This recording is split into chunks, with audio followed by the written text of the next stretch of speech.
Welcome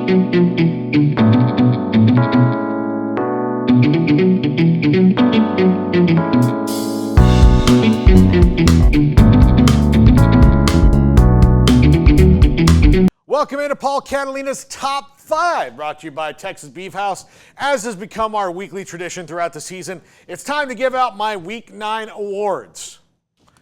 Let's go number 5. The okay award goes to Mike Elko and Texas A&M. That was a huge win at home against LSU, a game that usually in the past they don't win. And usually in the past, they don't have the courage to make the move they made, switching quarterbacks that LSU was completely caught off guard for. Marcel Reed was fantastic.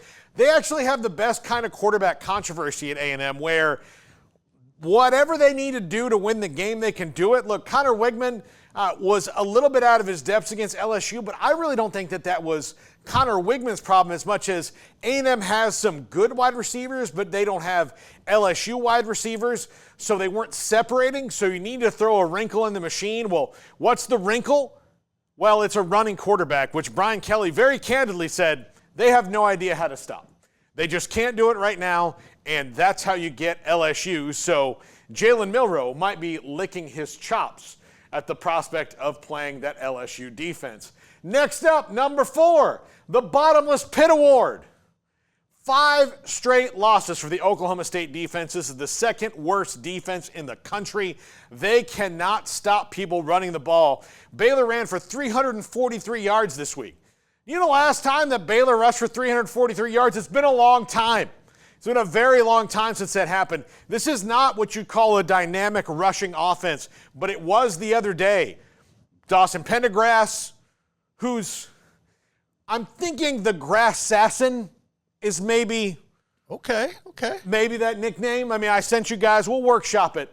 We'll keep working shop it. But the Grass-Sassin, since it's Pendergrass, he runs like he's mad at the grass. That might be his nickname. I'll pitch it to Dawson as well. I actually have a chance to meet him, unlike Diego Pavia at Vanderbilt, who I've given a nickname to. But Mike Gundy, this is the worst Mike Gundy team I've ever seen. Alan Bowman is like watching a 3-legged dog try to paint. Like occasionally he's going to do a brush stroke that looks like something, but most of the time it's just not going anywhere. Baylor really got after them the other day, and while Baylor wasn't great and had a chance to blow the game again, when they smelled blood in the water, they took the opportunity. Now just 2 wins away from a bowl game, which I wouldn't have thought just 2 weeks ago about this Baylor team. But Oklahoma State, doubt they make a bowl. I doubt they can really string together another win. They're just playing really, really poorly right now. Have lost 5 games in a row. Number 3, the We Hardly Knew You Award goes to Ted Roof. It was supposed to say enjoy your stay. Ted Roof, UCF, another team in the Big 12 that's lost 5 straight games. UCF's defense has not been good. Ted Roof was brought in to fix it. He is now out of Orlando, and they're looking for the next step. Gus Malzahn going to have to do some shakeups in the offseason because UCF might be the second most disappointing team in the Big 12 this year after Kansas or maybe Utah. I don't know. But UCF looked like they were on the upswing, and since that TCU win, they have not sniffed a W yet. Number 2, the best dang team right now is Oregon. They throttled Illinois. They absolutely just punished them over and over again. And that's a team you would expect maybe because of their defense to contain Oregon.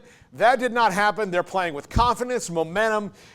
Dylan Gabriel is the guy of the moment. He loves these big games. He loves the spotlight. He's fantastic.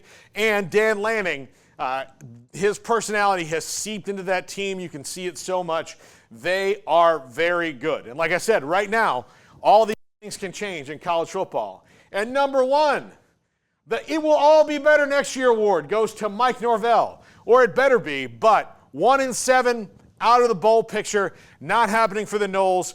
The most precipitous drop from 13-0 that has ever happened in college football.